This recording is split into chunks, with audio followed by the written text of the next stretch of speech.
paling sederhana dalam arti kita cuma bikin satu warna biasanya. Oke, langkah pertama hal yang biasa kami lakukan itu adalah bikin pinggirannya dulu. Oke, bikin pinggiran seperti ini. Setelah dari sini baru masuk ke proses berikutnya. Oke, contohnya ini adalah cap. Jadi masuk ke motif utama. Setelah dari motif utama kan masih ada bagian yang kosong nih. Kalau misalnya masih kurang puas dengan motif ini, kita bisa gambar lagi nih di bagian-bagian yang kosong. Itu contoh aja nih, kita bikin nama di sini.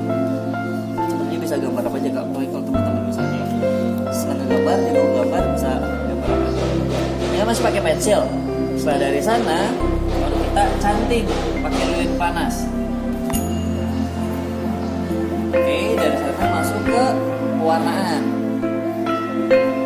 Nah, tadi kita langsung masuk ke jenis-jenisnya. Ini kan dia lalu ya, cuman nempel aja gitu sama kamera. Makasih. Ya, kenapa? Namanya Reksa Verda Herditi ya. Asalnya dari Bandung. Iya. Akhirnya 30 Juni. Tuh. Bentar lagi ulang tahun ya. Kan selama ini juga deh. Lebih tepatnya itu di Untuk ini ya, lokasi ini. Nah, sebenarnya yang saya bisa bilang itu adalah Batik Komar itu sebenarnya kita bagi menjadi 3 tempat, 3 kota.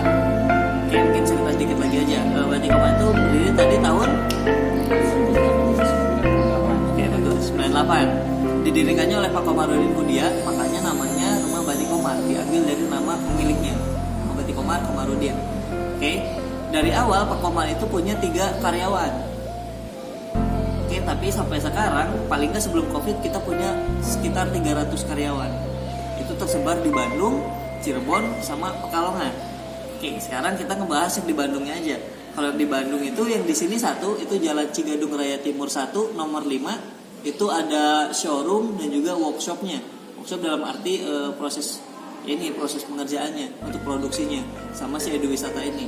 Tapi di Bandung itu ada satu lagi di Jalan Sumbawa nomor 22. Itu tapi hanya showroomnya aja.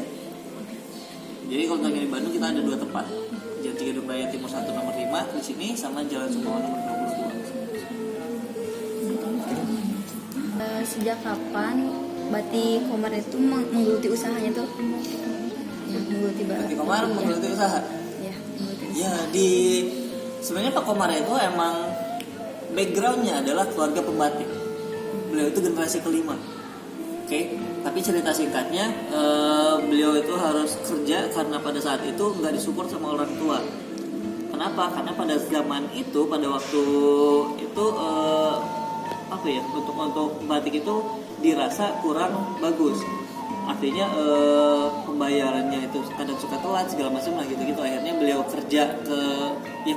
ikut salah satu perusahaan hingga tahun 98 itu beliau terkena itulah efek dari krisis moneter. Oke, di PHK, dari sana baru beliau mulai menggeluti si batik ini. Jadi tahun 98 gitu. Tapi sebelumnya emang udah sambil jalan beliau ikut ke orang tuanya untuk berdagang. Tapi yang membedakannya adalah kalau misalnya zaman dulu kan orang ya udah dagang. Kalian orang Bandung bukan? Iya. Semuanya orang Bandung. Oke, kalian tahu nyere? Nyere tahu. Nyere apa? Sapu lidi. Iya, sapu lidi. Nah, kalau di Cicendo itu dijadikan untuk salah satu media. Disebutnya adalah batik nyere. Prosesnya kayak gimana? Tetap ada lilin panasnya, si nyerenya dimasukin ke lilin panas terus diciprat-cipratin ke kainnya. Oke, lalu juga kami beberapa bulan lalu bikin pendulum. Ini kita riset waktu Covid kan kita nggak banyak. Dia lagi musim tuh yang muter-muter gitu, tapi biasanya mereka pakai, makanya kami riset mungkin nggak ya kalau kita pakai lilin panas, jadi tetap batik. Makanya risetnya kurang lebih 3 bulan sampai akhirnya kita sempurnakan. Itu sekarang kita sebutnya batik pendulum.